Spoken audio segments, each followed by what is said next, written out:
ಜ್ಯೋತಿಷ್ಯ ಶಾಸ್ತ್ರದಲ್ಲಿ ಗ್ರಹಗಳ ಹಾಗೂ ರಾಶಿಗಳ ಬಗ್ಗೆ ಅನೇಕ ರೀತಿಯ ಶುಭಾಶುಭ ಫಲಗಳನ್ನು ಹೇಳಿದ್ದಾರೆ. ಅದರಲ್ಲಿ ಇವತ್ತು 2026ರಲ್ಲಿ 12 ರಾಶಿಗಳಲ್ಲಿ 8ನೇ ರಾಶಿ ವೃಶ್ಚಿಕ ರಾಶಿಯ ಬಗ್ಗೆ ವಿಶೇಷ ಫಲವನ್ನು ಚರ್ಚೆ ಮಾಡೋಣ. 2026ರಲ್ಲಿ ಯಾವ ಶುಭ ಅಶುಭ ಫಲಗಳಿವೆ, ಮಹಾಯೋಗಗಳಿದೆ, ಅವುಗಳನ್ನು ಯಾವ ರೀತಿ ಉಪಯೋಗ ಮಾಡಿಕೊಂಡು ಜೀವನವನ್ನು ಬಹಳ ಒಳ್ಳೆಯ ರೀತಿಯಲ್ಲಿ ಮಾಡಿಕೊಳ್ಳೋಣ, ಅದರ ಬಗ್ಗೆ ಇಲ್ಲಿ ವಿಸ್ತಾರವಾಗಿ ವರ್ಣನೆ ಮಾಡಲಾಗುತ್ತದೆ. ಮೊದಲು ವೃಶ್ಚಿಕ ರಾಶಿಯವರು ಬಹಳ ಒಳ್ಳೆಯ ಗುಣಗಳಿಂದ ಕೂಡಿದ್ದಾರೆ.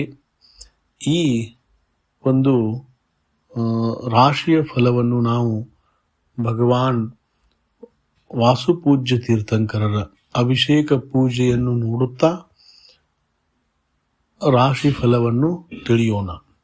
ವೃಶ್ಚಿಕ ರಾಶಿಯವರು ಅವರ ಜೀವನದಲ್ಲಿ ಬಹಳ ಸಾಹಸಿಗಳಿರ್ತಾರೆ, ಪರಾಕ್ರಮಿಗಳಿರ್ತಾರೆ.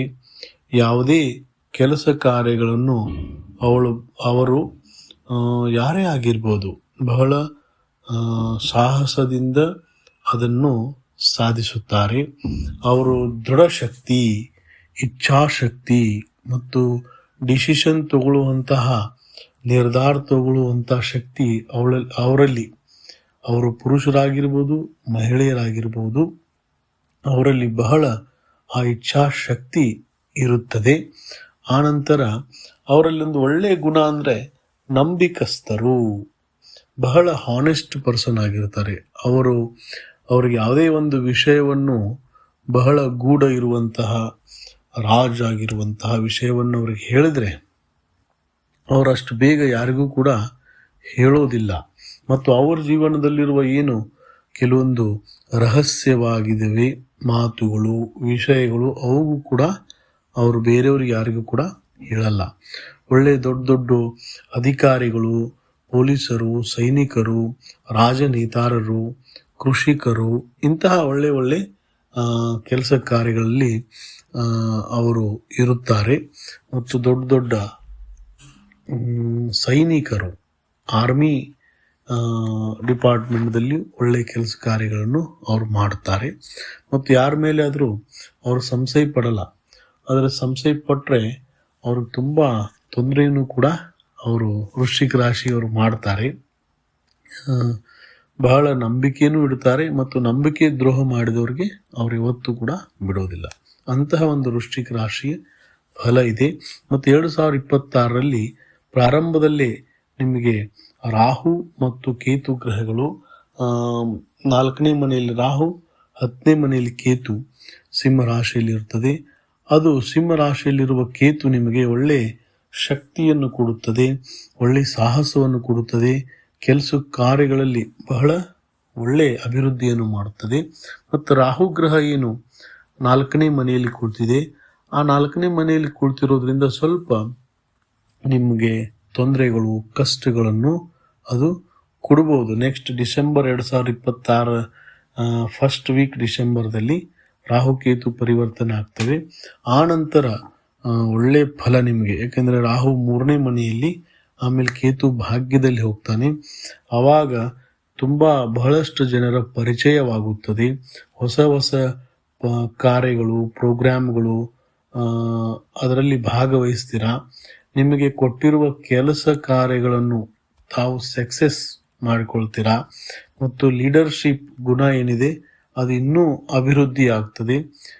ಎಲ್ಲಿ ನಿಮಗೆ ವ್ಯಾಪಾರ ವ್ಯವಹಾರದಲ್ಲಿ, ನೌಕರಿಯಲ್ಲಿ ಅಭಿವೃದ್ಧಿ ಕೂಡ ಆಗುತ್ತದೆ. ಮತ್ತು ಏನಾದರೂ ಅಂಥ ಸಮಯದಲ್ಲಿ ನೀವು ನೆಕ್ಸ್ಟ್ ಗುರುಗ್ರಹ ಕೂಡ ಜೂನ್ ಫಸ್ಟ್ ವೀಕ್ದಲ್ಲಿ ಏನು ಭಾಗ್ಯಸ್ಥಾನದಲ್ಲಿ ಬರ್ತಾ ಇದ್ದಾನೆ, ಆವಾಗ ಇನ್ನೂ ನಿಮ್ಮ ವ್ಯಾಪಾರ ವ್ಯವಹಾರ ನೌಕರಿಯಲ್ಲಿ ಬಹಳ ಅಭಿವೃದ್ಧಿ ಆಗ್ತದೆ. ಮತ್ತೇನಾದರೂ ಸ್ಥಿರ ಸಂಪತ್ತಿಗಳು, ಆಸ್ತಿ ಪಾಸ್ತಿಗಳನ್ನೇನಾದರೂ ತೊಗೊಳೋರಿದ್ರೆ ಮನೆ ಆಗಿರ್ಬೋದು, ಜಮೀನಾಗಿರ್ಬೋದು, ಸೈಟ್ಗಳಾಗಿರ್ಬೋದು, ಅಥವಾ ಅದರಲ್ಲಿ ಏನಾದರೂ ಇನ್ವೆಸ್ಟ್ಮೆಂಟ್ ಮಾಡೋರಿದ್ರೆ ಅಂತಹವರಿಗೆ ಬಹಳ ಅನುಕೂಲವಾದ ಸಮಯ 2026 ಇದೆ. ಆಮೇಲೆ ವಿಶೇಷ ರಾಹು ಮತ್ತು ಕೇತು ಗ್ರಹದ ಜಪ ಮತ್ತು ಅವುಗಳದ್ದೇನು ದಾನ ಇದೆ ಅವುಗಳನ್ನು ಸ್ವಲ್ಪ ತಾವು ಆವಾಗ ಪ್ರತಿದಿನ ಜಪ ಮತ್ತು ದಾನ ಮಾಡ್ತಾ ಇರಿ. ಅದರಿಂದ ಒಳ್ಳೆ ಫಲ ನಿಮಗೆ ಪ್ರಾಪ್ತಿಯಾಗೋದಿದೆ.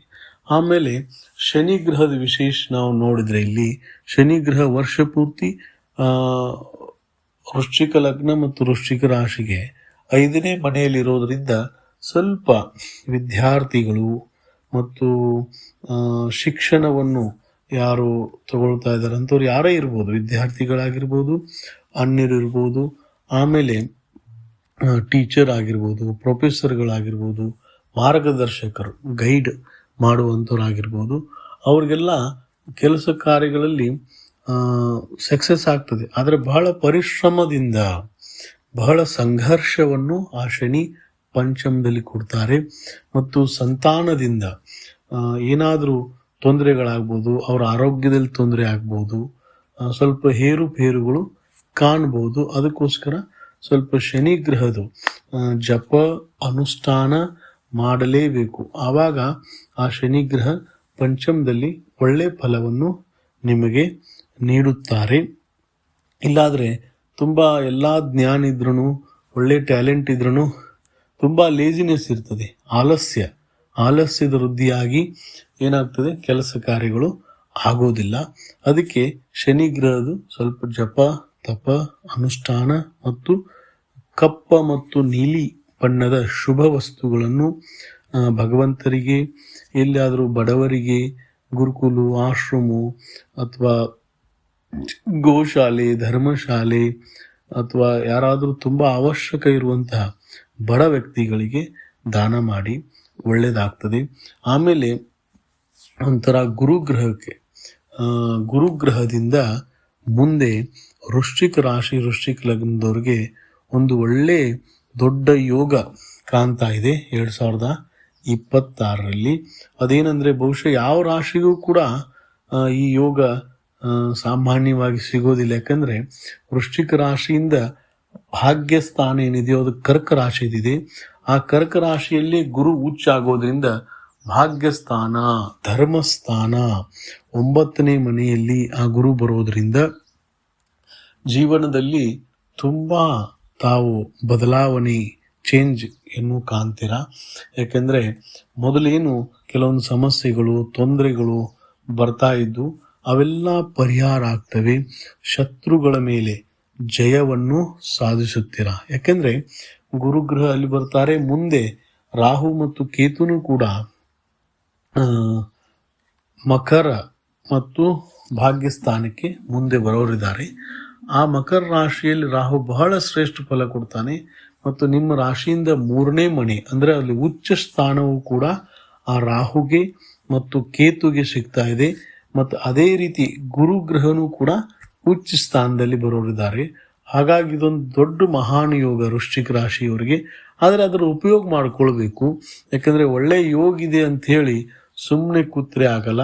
ಅದಕ್ಕೋಸ್ಕರ ಏನು ಕೆಲವೊಂದು ಅನುಷ್ಠಾನಗಳಿದ್ದಾವೆ, ಜಪವಿದೆ, ದಾನವಿದೆ, ಅವುಗಳನ್ನು ಯಥಾಶಕ್ತಿ ಅಷ್ಟೇ ಇಷ್ಟೇ ಅಂತಲ್ಲ, ನಿಮ್ಮ ಶಕ್ತಿಗೆ ಅನುಗುಣವಾಗಿ, ಶಕ್ತಿ ಅನುಸಾರವಾಗಿ ದಾನ ಮಾಡಿ. ಮತ್ತು ಭಗವಂತನ ಭಕ್ತಿ, ಪೂಜೆ, ಜಪ, ಗುರು ಹಿರಿಯರ ಸೇವೆ ಇವುಗಳನ್ನು ಮಾಡೋದ್ರಿಂದ ಈ ಏನು ರಾಶಿಯಲ್ಲಿ ಫಲ ಇದೆಯೋ ಅದು ಇನ್ನೂ ಕೂಡ ಪ್ಲಸ್ ಆಗಿ ನಿಮಗೆ ಒಳ್ಳೆ ವಿಶೇಷವಾದ ಫಲ ಪ್ರಾಪ್ತಿಯಾಗ್ತದೆ. ಅಂತಹ ರಾಹುಕೇತು ಉಚ್ಚ ಮುಂದೆ, ಆಮೇಲೆ ಗುರುಗ್ರಹ ಕೂಡ ಉಚ್ಚ ರಾಶಿಯಲ್ಲಿ ಬರೋದ್ರಿಂದ ಇದೊಂದು ದೊಡ್ಡ ಮಹಾನ್ ಯೋಗ. ನಿಮ್ಮ ಸಾಹಸದಲ್ಲಿ, ಪರಾಕ್ರಮದಲ್ಲಿ ಅಂತಹ ಸಮಯದಲ್ಲಿ ಏನಾದರೂ ಗುರು ಗ್ರಹದಾಗಿರಲಿ ಅಥವಾ ರಾಹು ಮಹಾದಶ, ಅಂತರ್ದಶ ಏನಾದರೂ ನಿಮ್ಮ ಜಾತಕದಲ್ಲಿ ನಡೀತಾ ಇದ್ದರೆ ಇನ್ನೂ ಕೂಡ ಪ್ಲಸ್ ಪಾಯಿಂಟ್ ಆಗ್ತದೆ ನಿಮಗೆ ಎಲ್ಲ ಕೆಲಸ ಕಾರ್ಯಗಳನ್ನು ಮಾಡಲಿಕ್ಕೆ. ನಾವು ಈಗಾಗಲೇ ಆಮೇಲೆ ನಿಮಗೆ ಮಾನ, ಸನ್ಮಾನ, ಗೌರವ ಇದರಲ್ಲಿ ತುಂಬ ಅಭಿವೃದ್ಧಿ ಆಗ್ತದೆ. ಧನ ಸಂಪತ್ತಿ ಅದರಲ್ಲಿ ಅಭಿವೃದ್ಧಿ ಆಗ್ತದೆ. ಮತ್ತೆಲ್ಲರೂ ಕೂಡ ತಮ್ಮನ್ನು ವಿಶೇಷವಾಗಿ ಗುರುತಿಸ್ತಾರೆ. ಈ ವ್ಯಕ್ತಿಯಿಂದ ಒಳ್ಳೆ ಕಾರ್ಯ ಆಗ್ತಾ ಇದೆ, ಈ ವ್ಯಕ್ತಿ ಒಳ್ಳೆಯವನಿದ್ದಾನೆ, ಇವನಿಂದ ನಮಗೆ ಒಳ್ಳೇದಾಗ್ತದೆ. ಈ ರೀತಿ ಜನರು ನಿಮಗೆ ಗುರುತಿಸಲಿಕ್ಕೆ ಪ್ರಾರಂಭ ಮಾಡ್ತಾರೆ. ಅದರಿಂದನೂ ಒಳ್ಳೇದಾಗ್ತದೆ. ದೇಶ ವಿದೇಶಾದಿಗಳ ಪ್ರಯಾಣಗಳು ನೀವು ಮಾಡಬಹುದು. ಯಾರಾದರೂ ವ್ಯಾಪಾರ ವ್ಯವಹಾರದಲ್ಲಿ ಇನ್ವೆಸ್ಟ್ಮೆಂಟ್ ಮಾಡೋರಿದ್ರೆ ಅದರ ತಕ್ಕಂತೆ ನಿಮ್ಮ ಶಕ್ತಿ ಅನುಸಾರವಾಗಿ ನೀವು ಇನ್ವೆಸ್ಟ್ ಮಾಡಿ ಲಾಭವನ್ನು ಪಡೆದುಕೊಳ್ಳುವುದು. ಅದರಲ್ಲಿ ಕೂಡ ಸ್ಥಿರ ಸಂಪತ್ತಿಗಳಲ್ಲಿ ಸ್ವಲ್ಪ ಏನಾದರೂ ಇನ್ವೆಸ್ಟ್ ಮಾಡಿದರೆ ಅವುಗಳು ನಿಮಗೆ ಪ್ರಾಪ್ತ ಆಗ್ತವೆ. ಮುಂದೆ ಅದರಿಂದ ಒಳ್ಳೆ ಫಲವೂ ಕೂಡ ನಿಮಗೆ ಸಿಗ್ತದೆ. ಆಮೇಲೆ ಯಾರ್ದು ಮದುವೆ ಆಗಿಲ್ಲ ಅಂತಹ ಅವಿವಾಹಿತರಿಗೆ ಗುರುಬಲ ಬರೋದರಿಂದ ಅವರಿಗೆ ಮದುವೆ ಯೋಗವೂ ಕೂಡ ಬರ್ತಾ ಇದೆ. ಮತ್ತೇನಾದರೂ ಸಂತಾನ ಭಾಗ್ಯ, ಯಾರಿಗೆ ಮದುವೆ ಆಗಿದೆ ಸಂತಾನ ಭಾಗ್ಯ ಇಲ್ಲ ಅಂಥವರಿಗೆ ಸಂತಾನ ಭಾಗ್ಯದ ಯೋಗವು ಕೂಡ ಮುಂದೆ ಬರ್ತಾ ಇದೆ. ಯಾಕಂದ್ರೆ ಗುರುಗ್ರಹ ವೃಶ್ಚಿಕ ರಾಶಿ ಮೇಲೆಯೂ ದೃಷ್ಟಿ ಇದೆ. ಆಮೇಲೆ ಪಂಚಮ ಮೀನ ರಾಶಿ ತನ್ನ ಸ್ವಂತ ರಾಶಿ ಮೇಲೆ ಪಂಚಮ ಸ್ಥಾನದಲ್ಲಿ ದೃಷ್ಟಿ ಇರೋದ್ರಿಂದ ವಿದ್ಯಾರ್ಥಿಗಳಿಗೆ ಗುರು ಮುಂದೆ ಒಳ್ಳೆ ಶಿಕ್ಷಣದಲ್ಲಿ ಕಾಂಪಿಟೇಷನ್ ಎಕ್ಸಾಮ್ಗಳಲ್ಲಿ ಪಾಸ್ ಮಾಡ್ತಾರೆ. ಅದಕ್ಕೆ ಅವರು ಚೆನ್ನಾಗಿ ಪ್ರಯತ್ನವನ್ನು ಪಡಬೇಕು. ಹಾಗಾಗಿ 2026 ವೃಶ್ಚಿಕ ರಾಶಿಯವರಿಗೆ ಅತ್ಯಂತ ಶುಭ ಫಲವನ್ನು ಕೊಡುವಂತ ವರ್ಷವಾಗಿದೆ.